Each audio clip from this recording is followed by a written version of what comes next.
할렐루야. 아멘. 네, 사망 권세를 깨뜨리고 부활하신 우리 주님을 향하여 할렐루야 찬양대에서 귀한 찬양을 올렸습니다. 우리 주님께서 영광 중에 받아주신 줄로 믿습니다.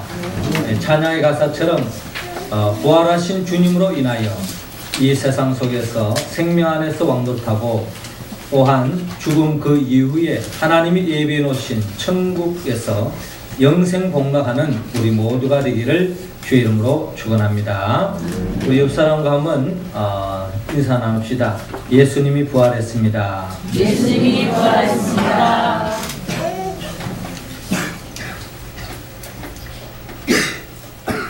박종관 씨라는 분이 계시는데 그분은 대중가요 노랫말과 가수의 삶의 상관성 분석이라고 하는 그런 글을 남겼습니다. 이 글에서 가수들이 부르는 노래가 그 가수의 삶으로 연결되어지더라는 것을 분석 결과를 통해서 나타났습니다. 한 가수가 한 노래를 히트시키려고 하면은 못 불러도 최소한 약 5,000번 이상을 부른다고 합니다. 그런데 히트가 되면은 더 많이 부르겠죠? 그런데 그 곡을 정열을 다해서 계속 부르다 보면은 그 가사의 내용처럼 그 가수의 삶이 그렇게 연결되어지더라는 것을 이 박종환 씨는 분석해 내었습니다. 특별히 사회 창가를 불렀던 윤심덕 씨는 현해탄에서 예인과 함께 동반 자살을 했고, 낙엽 따라 가버린 사랑을 불렀던 차중락 씨는 말 그대로 낙엽 따라 가버리고 말았습니다. 마지막 입새를 불렀던 배우 씨도 젊은 날에 그렇게 죽었습니다. 또 눈 감아 들이외다 라고 불렀던 남인수도 그러한 인생을 살았습니다. 그리고 산장의 여인 권혜경 씨는 투병생활을 하다가 산사에서 죽어갔습니다.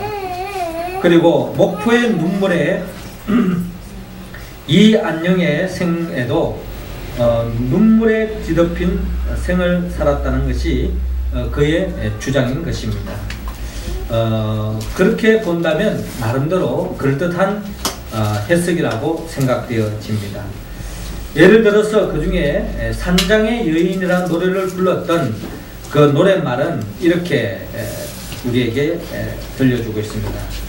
아무도 날 찾는 이 없는 외로운 이 산장에 단풍잎만 채곡채곡 떨어져 사여있네.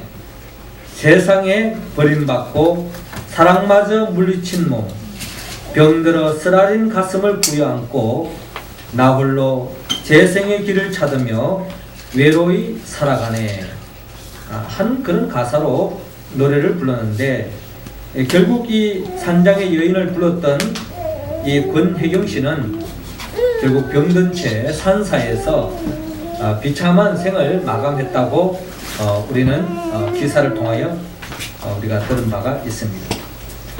사람은 누구나 자기 노래를 부르며 살아가는데 우리는 어떤 노래를 부르고 있고 부를 것인가가 참으로 중요한 일입니다. 사랑의 아픔을 당하였기에 이런 노래가 나올 수밖에 없고, 인생이 답답하고 슬프기에 탄식의 노래가 그치지 않습니다. 고통이 있고 너무나 아픔이 커서 부르는 노래들이 구슬픈 노래가 나오지 않겠습니까? 인생길에 이렇듯 슬픈 노래들, 아픈 노래들로 가득한 것이 우리의 삶의 모습이라는 것입니다. 특별히 우리는 지난 주간에 우리는 온 국민들이 한 주간 서해안의 천안한 침몰 소식을 통하여서 더없는 고통의 시간을 보내야만 했습니다. 특별히 사랑하는 님을 먼저 보내고 가슴 아파하는 사람들, 또 사랑하는 님을 이별 속에서 지금 또 생사를 알지 못하는 그런 속에서 안타까워 있는 그러한 모습들을 바라볼 때에 결국 남의 이야기가 아니라 결국 우리의 이야기가 되고 있습니다. 더 없는 고통 속에서 이별로 인하여 가슴 아파하고 있는 그러한 모습들이 한 주간 우리의 마음을 참으로 아프게 했습니다. 그리고 지금도 아직도 생사를 알지 못한 채 그러한 아픔이 계속 진행되고 있습니다. 오늘 성경 본문의 말씀에 보면은 사랑하는 님이 먼저 죽고 죽음의 절벽 앞에서 탄식하며 절망하고 있는 한 여인을 만날 수 있는데 그 여인의 이름이 막달라 마리아라고 성경은 우리에게 들려주고 있습니다. 그러나 막달라 마리아는 이와 같은 절망과 탄식의 자리에 머물러 있는 것이 아니라 부활하신 주님을 만남으로 인하여 결국 희망을 되찾고 행복한 삶으로 나아가는 것을 바라볼 수 있습니다. 주님을 만나기 전에는 절망의 눈물이었다면 부활의 주님을 만나고 난 뒤에는 더 없는 행복의 기쁨을 흐르면서 변화된 삶의 모습을 바라보면서 우리도 어떻게 하면 막달라 마리아처럼 절망과 탄식에서 벗어나 희망과 기쁨이 넘치는 그와 같은 행복한 삶으로 나아갈 수 있을까요? 하나님께서는 오늘 본문 1절에서 10절을 중심으로 해서 부활의 주님을 알아라고 우리에게 말씀하고 있습니다. 자, 9절 말씀 우리 같이 한번 읽어볼까요? 시작. 죽은 자 가운데서 다시 살아나야 하리라 하신 말씀을 아직 알지 못하더라. 아멘. 저를 따라하시기 바랍니다. 예수님의 부활을 압시다. 예수님의 부활을 압시다. 예수님은 우리 모든 죄를 짊어지고 십자가에 못 박혀 죽었습니다. 죽음을 당하시고 무덤에 매장을 당했습니다. 자, 이러한 현실 속에서 새벽에 무덤을 향하여 제일 먼저 달려가는 여인 중에 우리는 막달라 마리아를 만날 수 있습니다. 성경에 나오는 막달라 마리아는 어떤 사람입니까? 누가복음 8장에 보면은 막달라 마리아는 흉악한 7 귀신에 사로잡혀서 고통을 받고 있습니다. 그래서 막달라 마리아는 예수님을 만남으로 말미암아 치유함을 받아서 자신의 삶을 지배하고 있던 그 귀신으로부터 해방받고 참된 자유와 기쁨의 새로운 삶을 열게 되었습니다. 그는 주님으로 인하여 그의 삶이 새롭게 변화되어지고 더 없는 행복을 맛보았기 때문에 주님을 향하여 더없이 헌신하고 사랑하고 봉사하는 마음을 아끼지 않았고요. 특별히 예수님이 십자가에 못 박혀 죽음의 길을 걸어가는 그 과정도 끝까지 따라가고 결국 예수님의 십자가에 못 박히는 그 순간에도 십자가 아래에서 끝까지 지켜보았던 여인이 막달라 마리아라고 성경은 우리에게 밝혀주고 있습니다. 막달라 마리아는 신랑 같은 희망을 품고 있었지만 사랑하는 예수님의 죽음 앞에서 결국 오열할 수밖에 없었습니다. 그리고 더 큰 절망과 슬픔의 자리에 놓이게 됩니다. 그러나 사랑하는 예수님의 죽은 시체라도 잘 보존했으면 했지만 새벽에 찾아간 무덤은 텅 비어져 있었습니다. 누군가가 예수님의 시신을 훔쳐간 것으로 생각하고 더 큰 절망과 탄식에 빠져있는 막달라 마리아를 바라볼 수 있습니다. 예수님께서는 살아생전에 제자들에게 3번씩이나 죽은 자 가운데서 다시 살아나야 하리라고 말씀하셨습니다. 만약에 막달라 마리아가 예수님의 부활을 알았다면 그렇게 큰 절망감은 맛보지 못했을 것입니다. 예수님의 부활을 알았다면 텅 빈 무덤을 보는 그 순간에 예수님이 부활하셨구나 라고 그는 깨달았을 것입니다. 그러나 부활 그 자체를 몰랐기 때문에 절망에 빠져 있습니다. 예수님의 부활을 알지 못하면 모든 것이 절망으로 보입니다. 절망과 탄식에서 편할 길이 없습니다. 부활의 주님을 알 때에 우리는 절망의 또한 탄식의 절벽을 뛰어넘을 수 있다는 것입니다. 성경에는 죽은 자 가운데서 다시 살아나는 그런 역사가 성경 곳곳에 기록되어져 있습니다. 특별히 구약의 열왕기상 17장을 보면은 엘리야 선지자가 사브락 가부의 아들을 안고 다락에 올라갔을 때에 올라가서 하나님 앞에 기도했을 때에 사브랏 과부 아들이 죽음에서 다시 살아나는 그 같은 놀라운 기적을 일으키는 것을 성경은 우리에게 들려주고 있습니다. 또 열왕기하 4장을 보더라도 엘리사 선지자가 수넴 여인의 아이가 죽었을 때에 문을 닫고 하나님 앞에 간절하게 기도했을 때에 아이가 7번 재채기하고 죽음의 자리에서 살아났습니다. 뿐만 아니라 신약 성경에도 예수님께서 회당장 아이가 마가복음 5장에서 죽음으로 인하여 모든 사람들이 슬퍼하고 있는데 예수님께서 그 죽은 아이가 있는 방에 들어가서 죽은 딸의 손을 잡고 달리다고 일어나라라고 명령했을 때에 살아나는 역사가 일어났습니다. 뿐만 아니라 누가복음 7장을 보더라도 나인성 과부의 아들이 죽어서 관에 있을 때에 예수님이 관에 손을 대시니 일어나라 하니까 살아서 말하는 것을 볼 수 있습니다. 뿐만 아니라 우리가 잘 아는 요한복음 11장에도 죽은 지 나흘이나 지나서 썩은 냄새가 나는 이 나사로를 향하여 주님은 돌문을 옮기라고 말씀하시고 나사로야 나오라라고 명령했을 때에 죽은 나사로가 살아서 나오는 것을 바라볼 수 있습니다. 이처럼 죽은 자가 살아난 기적을 보여주는 것은 예수님도 죽은 자 가운데서 살아날 수 있음을 우리에게 일깨워주고 있는 것입니다. 부활하신 예수님을 알 때에 우리는 절망과 슬픔의 자리에서 벗어날 수 있습니다. 모든 사물과 사건을 바라보는 해석이 달라지는 것입니다. 예수 그리스도의 부활을 알므로 주님이 주시는 참된 기쁨과 소망을 품을 수 있기를 주의 이름으로 축원합니다.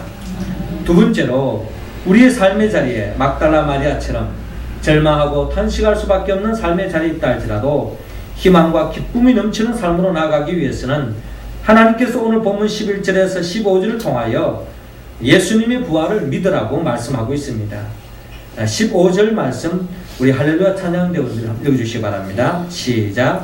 예수께서 가라사대 여자여 어찌하여 울며 누구를 찾느냐 하시니 마리아는 그가 동산인지 누구라고 말하되 주여 당신이 옮겨 갔거든 어디 두었는지 내게 이르소서 그리하면 내가 가져가리이다. 아멘. 저를 따라하시기 바랍니다. 예수님의 부활을 믿읍시다. 예수님의 부활을 믿읍시다.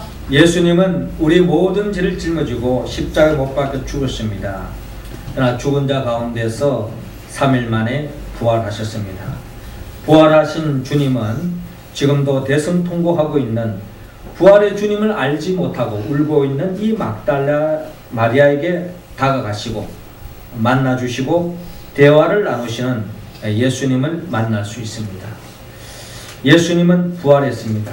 그리고 사랑하는 막달라 마리아를 만나서 대화를 나누고 있습니다. 그러나 부활하신 예수님을 만나고 대화를 나누고 있지만 예수님을 막달라 마리아는 도무지 알아보지 못하고 있습니다. 참으로 안타까운 이야기입니다.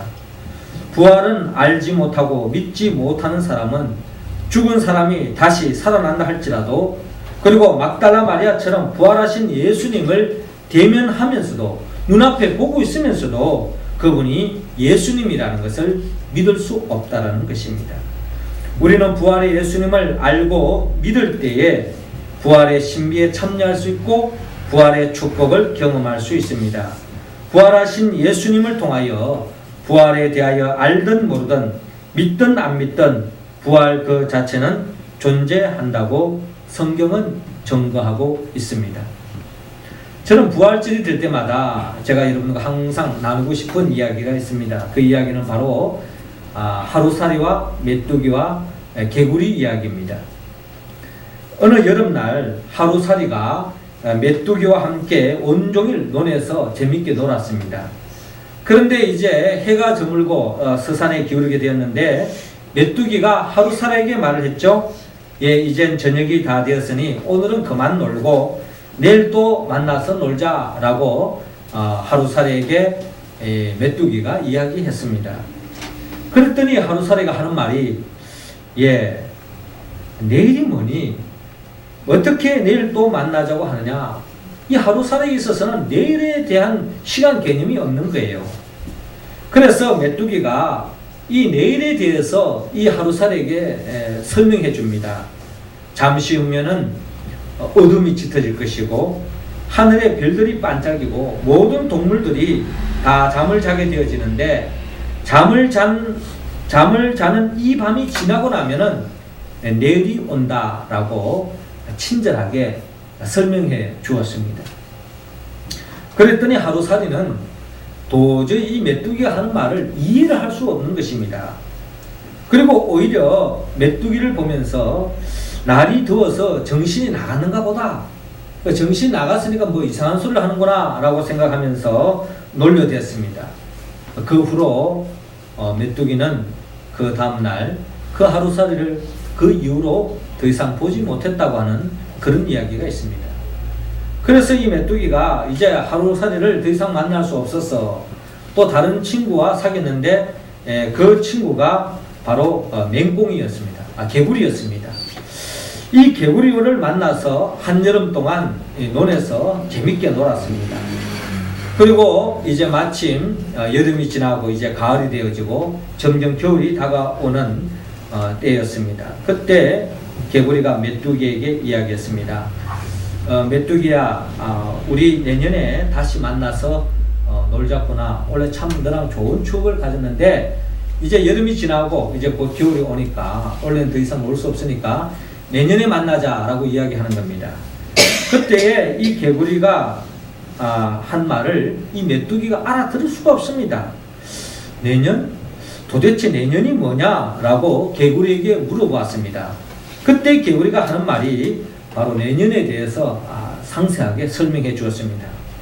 이제 가을이 지나면 이제 날들이 다 떨어지고 이제 추운 겨울이 오는데 그때가 되어지면 흰눈이 온 천지를 덮을 것이고 얼음이 얼고 몹시 추워서 모든 개구리가 땅속에 들어가서 오래오래 겨울잠을 자고 나면은 또 포근한 따뜻한 봄날이 되어서 그때부터 이제 봄이 시작되어지는데 그때가 바로 내년이라고 알려주었습니다. 그러자 이 메뚜기 또한 이 개구리의 말을 도저히 이해할 수가 없는 것입니다. 메뚜기도 다 한치라는 말이 있지 않습니까? 그래서 이 메뚜기는 개구리 말을 이해할 수 없는 거예요. 내년이라는 말에 시간 개념이 없는 것입니다. 오히려 개구리를 바라보면서 날씨가 점점 추워지니까 정신이 나간 모양이라고 놀려댔습니다. 그렇습니다. 하루살이나 메뚜기는 내일이라는 개념, 즉 내년이라는 경험을 못한 생명체들입니다. 그래서 내일이나 내년을 쉽게 믿으려 하지 않습니다. 그러나 그들이 믿지 않는다고 해서 내일이나 내년이 존재하지 않는 것은 아닙니다. 그들이 믿지 않음에도 불구하고 내일이라고 하는 엄연한 시간이 존재하고 또 내년이라는 엄연한 시간이 존재하고 있다는 것입니다. 그렇습니다. 믿든지 믿지 않든지 내일과 내년이 존재하듯이 성경을 믿든지 믿지 않든지 죽음 그 이후의 세계가 있고 또 모든 사람들은 죽고 다시 부활한다고 성경은 말씀하고 있습니다. 예수를 믿는 사람이든 믿지 않는 사람이든 다 부활한다는 거예요. 그래서 부활해서 다시 하나님의 심판대 안에 서서 어떤 사람은 육신의 몸을 가지고 있는 동안에 예수 그리스도를 믿은 사람은 영원한 영생의 길로 인도함을 받지만 육신의 몸을 안고 있는 동안에 예수를 믿지 않은 사람은 영원한 영벌로 떨어진다고 성경은 말씀하고 있습니다. 그렇습니다. 사랑하는 사람의 죽음 앞에 우리는 좌절하고 오열할 수밖에 없습니다. 그러나 예수 그리스도가 부활하심을 믿을 때에 죽음 뒤에 부활이 보입니다. 좌절과 역경 속에서 벗어날 수 있습니다. 그러나 예수님의 부활을 믿지 않는다면 부활하신 예수님이 눈에 보이지 않습니다. 예수님의 부활을 믿음으로 삶의 자리에서 부활하신 예수님을 만날 수 있기를 원합니다. 지금도 부활하신 주님이 여러분 곁에 앉아 계실지도 모릅니다. 부활하신 주님을 알고 바로 믿어서 참된 기쁨과 행복의 삶으로 나아가는 우리 모두가 되기를 주의 이름으로 축원합니다. 마지막 세 번째로 우리 모두가 막달라 마리아처럼 참된 기쁨과 행복의 삶으로 나아가기 위해서는 오늘 본문 16절과 18절을 통하여 부활을 전하라고 말씀하고 있습니다. 자, 18절 말씀 우리 같이 한번 읽어볼까요? 시작. 막달라 마리아가 가서 제자들에게 내가 주를 보았다 하고 또 주께서 자기에게 이렇게 말씀하셨다 이러니라. 아멘. 저를 따라하시기 바랍니다. 예수님의 부활을 전합시다. 예수님의 부활을 전합시다. 우리 옆 사람에게 예수님의 부활을 전합시다 하고 인사합니다. 예수님의 부활을 전합시다. 예수님의 부활. 우리를 위하여 십자가에 못 박혀 죽으시고 죽음의 권세를 깨뜨리고 예수님은 부활하셨습니다. 그럼에도 불구하고 부활의 주님을 온전히 뵙지 못했던 이 마리아에게 주님께서는 다가와서 부활의 주님이 이 마리아를 만나 주십니다. 결국 막달라 마리아는 부활하신 예수님을 만남으로 인하여 그는 더 이상 슬픔의 눈물이 아니라 행복의 기쁨의 눈물을 흘리면서 감격에 빠져 있습니다. 그리고 막달라 마리아는 부활하신 주님을 온전히 만남으로 인하여서 그 기쁨을 자신이 품고 있는 것으로 아니라 아직도 부활의 소식을 접하지 못한 제자들에게 그 기쁨의 소식을 전하면서 더 없는 기쁨과 행복의 삶으로 나아가는 것을 바라볼 수 있습니다. 18세기 독일의 작가 요한 볼프강 괴테는 그의 대표작 파우스트를 썼는데요. 그 파우스트의 내용을 보면 파우스트의 주인공 파우스트가 세상의 모든 학문과 기술을 통달하고도 그 마음에 평안이 없었습니다. 그래서 죽음의 공포와 삶의 수수께끼를 해결하지 못해서 차라리 독약을 마시고 스스로 자기 생명을 끊으려고 하는 순간이었습니다. 그때 새벽 공기를 타고 멀리서 들려오는 교회에서 예수 다시 사셨네, 부활의 찬송이 들려오는 그 순간에 그는 새로운 용기와 소망을 얻게 되어서 자살을 중단하고 새로운 인생을 찾았다는 그런 일화가 있습니다. 인간은 예수 그들을 만나지 못하면 죽음을 향하여 달려갈 수밖에 없는 존재입니다. 특별한 사고나 특별한 재난을 통해서만 죽는 것이 아니라 시간적인 차이점만 있지 우리 모두는 죽음을 향하여 지금 달려가고 있다는 것입니다. 오는 데는 순서가 있지만 가는 데는 순서가 없습니다. 누가 먼저 죽음을 맞이할지 우리 가운데는 아무도 알 수가 없다는 것입니다. 오직 그 죽음의 길을 막을 수 있는 분은 오직 한 분 계십니다. 그분이 바로 예수 그리스도입니다. 예수님의 부활을 믿을 때에 죽음은 더 이상 우리를 지배하지 못합니다. 우리는 예수님의 부활을 믿을 때에 죽음의 공포도 이겨나갈 수 있습니다. 1683년 영국의 정치가 윌리엄 러셀 경이 모함을 받아서 참 황당한 사형 선고를 받아서 죽음에 이르게 되었습니다. 사형을 당하기 직전에 러셀 경은 차고 있던 시계를 빼서 동석한 의사에게 주면서 말했습니다. 이제 죽으면 나는 곧 부활하여 영원한 하나님의 나라에 들어갈 것입니다. 이런 시계는 그곳에는 필요가 없으니까 당신이 가지세요 하고 넘겨주었다고 합니다. 참으로 우리의 삶은 정상적으로 아름답게 죽기를 우리는 다 바라지만은 참으로 이렇게 모함을 당하고 억울하게 죽음을 당할 수도 있을 것입니다. 그런 죽음 앞에서도 우리는 몸부림쳐봐야 소용이 없습니다.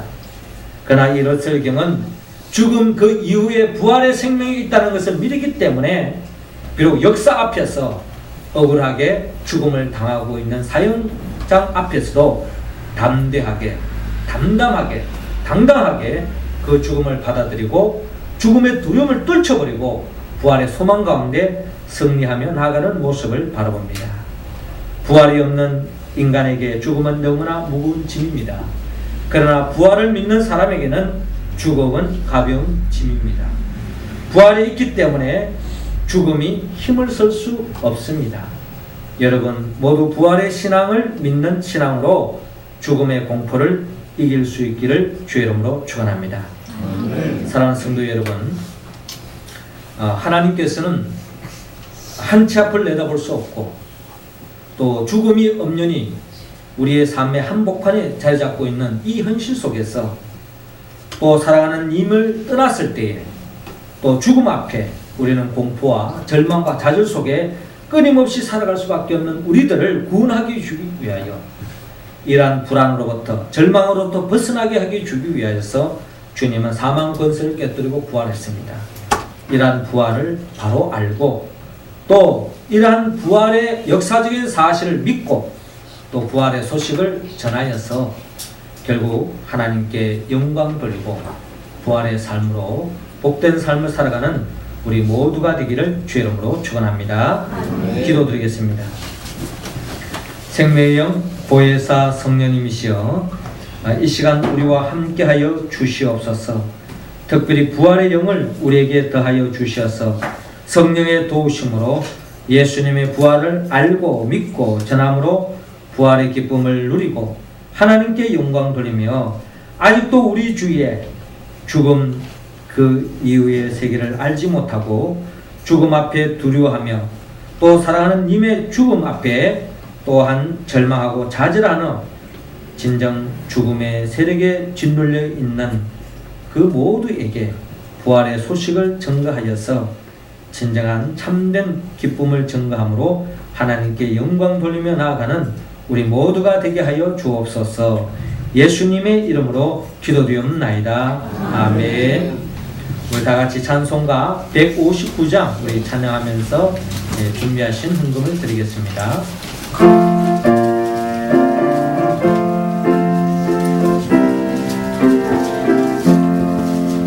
할렐루야 우리 예수 구할